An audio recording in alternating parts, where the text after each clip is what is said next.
Hello ദേക്ക ഡിസൈൻസിൻ്റെ പുതിയ വീഡിയോയിലേക്ക് എല്ലാവർക്കും സ്വാഗതം. ഞാൻ ജിഷ ബിജു.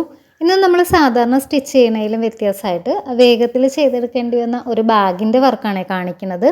പിന്നെ അത്യാവശ്യമായിട്ട് മോൾക്ക് പുറത്തേക്ക് കൊണ്ടിട്ട് അവളുടെ പഴയ ബാഗ് നോക്കിയപ്പോഴാണ് നമ്മളെ അതിൻ്റെ സ്ട്രാപ്പ് പൊട്ടിയിരിക്കുന്നത് കണ്ടത്. പിന്നെ ബുക്ക് കുട അങ്ങനെയുള്ള എല്ലാം കൂടി വെക്കേണ്ടതുകൊണ്ടിട്ട് നമ്മൾ ചെറിയൊരു ബാഗ് എടുത്താലും ശരിയാകില്ല. അപ്പോൾ പിന്നെ ഞാൻ കടയിൽ ഇതേപോലെ ഒരു ജീൻസിൻ്റെ മെറ്റീരിയൽ ഇരിക്കണതുകൊണ്ടിട്ട് ഞാൻ പറഞ്ഞു എന്നാൽ ഞാനൊരു ബാഗ് തയ്ച്ചു തരാമെന്ന് പറഞ്ഞും പോയി. പിന്നെ എനിക്ക് സ്വൈര്യം തന്നിട്ടില്ല കേട്ടോ ആൾ. അങ്ങനെ ഞാൻ പിന്നെ ആ ഒരു മെറ്റീരിയൽ എടുത്തിട്ട് ഇങ്ങനെ ഒന്ന് ചെയ്തു നോക്കാമെന്ന് വെച്ചത്. അപ്പോൾ അതിന് വേണ്ടിയിട്ട് ആ ജീൻസിൻ്റെ മെറ്റീരിയൽ നമ്മൾ ചെറിയൊരു എംബ്രോയ്ഡറി വർക്കും കൂടി കൊടുക്കുന്നുണ്ട്. ഇതിൻ്റെ അകത്ത് നമ്മുടെ ഡെയ്സി ഫ്ലവർ വരണ രീതിയിലുള്ള ഒരു ചെറിയ പോക്കറ്റിൽ വരുന്ന പോക്കറ്റിലും പിന്നെ പോക്കറ്റിൻ്റെ മേളിലായിട്ടും ചെറിയൊരു ഡിസൈനാണ് ഞാൻ ചെയ്യാൻ ഉദ്ദേശിച്ചത്. അപ്പോൾ അതിനായിട്ട് ആ 3 കളറിലെ ത്രെഡിലാണ് നമ്മൾ വർക്ക് ചെയ്തു തുടങ്ങിയത്. ഇതിൻ്റെ അകത്ത് ഒരു എംബ്രോയ്ഡറി വർക്ക് വരണമെന്നല്ലാതെ ഇതിൻ്റെ അകത്ത് പ്രത്യേകിച്ച് നമ്മൾ സിബും കാര്യങ്ങളൊന്നും അറ്റാച്ച് ചെയ്തിട്ടില്ല. എനിക്ക് പിന്നെ പെട്ടെന്ന് ചെയ്തെടുക്കേണ്ടത് കൊണ്ടിട്ട് നമ്മൾ അതിൻ്റെ അകത്ത് എൻ്റെ കൈവശം സിബും ഉണ്ടായിരുന്നില്ല കേട്ടോ. പിന്നെ എങ്ങനെയെങ്കിലും ആ ഒരു അത്യാവശ്യ സമയത്ത് അങ്ങനെ ചെയ്യാമെന്ന് മാത്രമേ കരുതിയിട്ടുണ്ടായിരുന്നുള്ളേ. പിന്നെ ഇത് ചെയ്തു വന്നപ്പോഴേക്കും എങ്ങനെയാകും ഉള്ള പോലും ഒരു ഐഡിയ ഉണ്ടായിരുന്നില്ല. എങ്കിലും നമ്മുടെ കൈവശിരിക്കണ ഒരു മെറ്റീരിയലല്ലേ, പോയാലും കുറച്ച് തുണിയല്ലേ പോകണമല്ലോ എന്ന് കരുതിയിട്ട് പിന്നെ ചെയ്ത് നോക്കിയതാണേ. എങ്കിൽ ഈ ഒരു വർക്ക് ചെയ്തപ്പോഴും പിന്നെ ഇതുപോലെ നമ്മൾ ഇത് വരച്ചെടുത്തിരിക്കണത് പെൻസിൽ മാർക്കർ, ക്ലോത്തിൽ വരക്കണ പെൻസിൽ മാർക്കർ വെച്ചിട്ടാണേ. അപ്പോൾ അത് ഞാൻ വരക്കണ ടൈമിലും ഇതേപോലെ തന്നെ ഒരു 3-4 ഫ്ലവർ മാത്രമാണ് ഞാൻ ആദ്യം വരച്ചെടുത്തത്. എന്നുവെച്ചാൽ ഒരു വലിയ ഇതളൊക്കെ ആയിട്ട് 3-4 ഫ്ലവറാണ് ആദ്യം വരച്ചെടുത്തത്. 5 ഇതളിൽ വരുന്ന ഒരു ഫ്ലവറിൻ്റെ പാറ്റേൺ ആയിട്ടാണ് നമ്മൾ വരച്ചെടുത്തത്. പക്ഷേ ഈ ഒരു ഡെയ്സി ഫ്ലവർ നമ്മളെപ്പോഴും ചെയ്യുമ്പോഴേക്കും ചെറുതായിട്ടൊന്ന് നമുക്കൊരു പാറ്റേൺ കിട്ടിയാൽ മതി എന്നുള്ളൊരു ധാരണയിൽ മാത്രമാണ് അങ്ങനെ ഒന്ന് വരച്ചു കൊടുത്തത്. പക്ഷെ നമ്മൾ എംബ്രോയ്ഡറി വർക്ക് ചെയ്ത് കഴിയുമ്പോഴേക്കും ഈ ഡെയ്സി ഫ്ലവർ ചെയ്യുമ്പോഴുള്ള പ്രത്യേകത എന്ന് വെച്ചാൽ ഇതിൻ്റെ അകത്ത് നമുക്ക് ഇതൾ കൂടുന്നതനുസരിച്ച് ആ പൂക്കൾക്ക് കുറച്ചുകൂടി ഭംഗി ഉണ്ടാവും. അപ്പം നമ്മൾ അത് കുറച്ച് പകുതി ഭാഗമായിട്ടും മുഴുവനായിട്ട് വരണ രീതിയിലൊക്കെയാണ് ഈ ഒരു ഫ്ലവർ നമ്മൾ ചെയ്തെടുത്തിരിക്കണത്. പിന്നെ ഇതിൻ്റെ ഫ്ലവറിൻ്റെ സെൻറ്റർ ഭാഗത്ത് യെല്ലോ ഷെയ്ഡിൽ ചെറിയ ഡോട്ട് സ്റ്റിച്ച് കൊണ്ടിട്ടും ഒന്ന് ഫില്ല് ചെയ്തെടുത്തിട്ടുണ്ട്.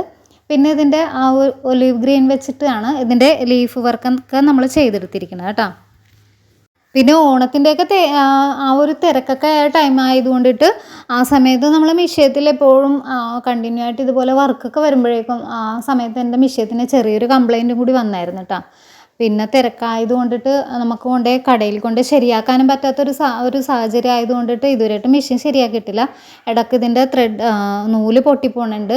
അതുകൂടാതെ തന്നെ സ്റ്റിച്ച് ഇടയ്ക്ക് പിടിക്കാതെയും വരണുണ്ട്. അപ്പം നമുക്ക് ഒരു നല്ല രീതിയിൽ, അതായത് 5 എന്നുള്ള ഒരു പോയിന്റിലൊക്കെ നമുക്ക് ഒരു ഡിസൈൻ ചെയ്യാനും കുറച്ച് പാടായിരുന്നു. എങ്കിലും കുഴപ്പമില്ലാതെ ഈ ഒരു വർക്ക് നല്ല ഒരു ഫിനിഷിങ്ങിൽ നമുക്ക് കിട്ടിയിട്ടുണ്ട് കേട്ടോ. പിന്നെ ഇത് ജീൻസിൻ്റെ മെറ്റീരിയൽ കൂടി ആയതുകൊണ്ടിട്ട് നമുക്ക് ഫ്രെയിം ഇട്ട് ടൈറ്റ് ചെയ്യാനൊക്കെ കുറച്ച് പാടായിരുന്നു കേട്ടോ. എങ്കിലും ഇപ്പോൾ ഫ്രെയിം നമുക്ക് നല്ല രീതിയിൽ നല്ല ടൈറ്റായിട്ട് ഇരുന്നില്ലെങ്കിൽ തന്നെ നമുക്ക് സ്റ്റിച്ച് വീഴണതിലൊക്കെ ചിലപ്പോൾ പെട്ടെന്ന് നൂല് പൊട്ടിപ്പോകാനൊക്കെയുള്ള ചാൻസ് ഉണ്ട്. എങ്കിലും പിന്നെ മിഷ്യത്തിനും ചെറിയൊരു കംപ്ലൈൻ്റ് ഉള്ള കാരണം ഏത് സമയവും നൂല് ഇങ്ങനെ പൊട്ടിപ്പോയിക്കൊണ്ടിരിക്കുമായിരുന്നു കേട്ടോ. അതുപോലെ തന്നെ സ്റ്റിച്ചിങ്ങിൻ്റെ കാര്യത്തിലൊക്കെ എൻ്റെ മക്കൾക്ക് രണ്ടുപേർക്കും കുറച്ചൊരു ധാരണയുള്ളത് കൊണ്ടിട്ട് ഏത് വർക്ക് ചെയ്ത് കഴിയുമ്പോഴേക്കും അവരുടെ വർക്ക് ചെയ്യുമ്പോഴേട്ടോ, അപ്പോൾ അവർക്ക് വേണ്ടിയിട്ടുള്ള എന്ത് ചെയ്യുമ്പോഴേക്കും ഒന്ന് ചെറിയ എപ്പോഴും ചോദിച്ചുകൊണ്ടിരുന്നില്ല എന്നുണ്ടെങ്കിൽ അവർക്കും എല്ലാത്തിനും ഒരു വ്യക്തമായിട്ടുള്ളൊരു ധാരണയുണ്ട്. എന്ത് ചെയ്താലും നമുക്ക് ആ ഒരു മെഷർമെൻ്റ് എല്ലാം കറക്റ്റ് ആവണം, എല്ലാം ഫിനിഷിങ് ആകണം എന്നൊക്കെയുള്ളൊരു ഐഡിയാസ് 2 പേർക്കും ഉണ്ടേ.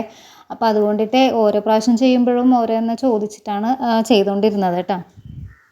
പിന്നെ സ്റ്റിച്ച് ചെയ്യാനായിട്ട് നമ്മൾ ഇതിൻ്റെ എംബ്രോയ്ഡറി വർക്കെല്ലാം കഴിഞ്ഞപ്പോഴേക്കും സ്റ്റിച്ച് ചെയ്യാനായിട്ട് ഇതിൻ്റെ പോക്കറ്റ് ഒന്ന് ഫിക്സ് ചെയ്യണതായിരുന്നു ആദ്യം ചെയ്തത്. അപ്പോൾ അതിന് വേണ്ടിയിട്ട് ഞാൻ ആദ്യം ആ ഒരു പോക്കറ്റ് നമ്മൾ ചെയ്തിരിക്കണത് ഒരു റൗണ്ട് ഷേപ്പിൽ കട്ട് ചെയ്തെടുത്തിട്ട് ആദ്യം നമ്മൾ റൗണ്ട് ഷേപ്പിൽ കട്ട് ചെയ്തിട്ട് അതിൻ്റെ അകത്ത് എംബ്രോയ്ഡറി വർക്ക് ചെയ്തിട്ടാണ് പിന്നെ അറ്റാച്ച് ചെയ്തത്. അപ്പോൾ അതിന് വേണ്ടിയിട്ട് ആദ്യം ഒരു മുട്ട് സൂചിയിൽ പിൻ ചെയ്ത് വെച്ചിട്ടാണ് പോക്കറ്റ് നമ്മൾ അറ്റാച്ച് ചെയ്തെടുത്തിരിക്കണത്. ഈ ഒരു ബാഗിൻ്റെ ഉൾവശത്ത് പേപ്പർ സ്റ്റിഫ് ഒട്ടിച്ചിട്ട് വേറൊരു പീസും കൂടി അറ്റാച്ച് ചെയ്തിട്ടൊക്കെ ചെയ്യാനായിരുന്നു ആദ്യം പ്ലാൻ ചെയ്ത് വെച്ചത്. പിന്നെ നമുക്ക് സമയമില്ലാത്തത് കൊണ്ടിട്ട് വേഗത്തിലൊന്ന് തീർത്തെടുക്കുകയാണ് ചെയ്തത്. എന്തെന്നാ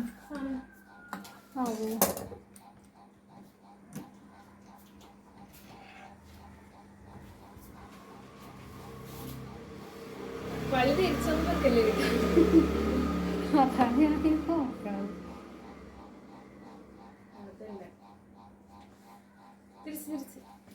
ഇല്ലടാ ഇതേ കറക്റ്റാണ്.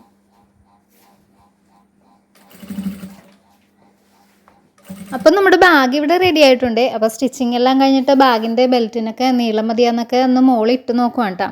തട്ടിക്കൂട്ടിയാണെങ്കിലും ചെയ്ത് വെച്ച ഈ ഒരു ബാഗ് നല്ല ഭംഗിയുണ്ടായിരുന്നു കേട്ടോ ചെയ്ത് കഴിഞ്ഞിട്ട്. അപ്പോൾ ഇന്നത്തെ ഈ ഒരു വർക്ക് ഇഷ്ടപ്പെട്ടാൽ എൻ്റെ ചാനൽ സബ്സ്ക്രൈബ് ചെയ്ത് സപ്പോർട്ട് ചെയ്യാൻ മറക്കല്ലേ. പിന്നെ നിങ്ങളുടെ അഭിപ്രായങ്ങൾ കമൻസ് ആയിട്ട് കൂടി അറിയിക്കാനും മറക്കരുത് കേട്ടോ.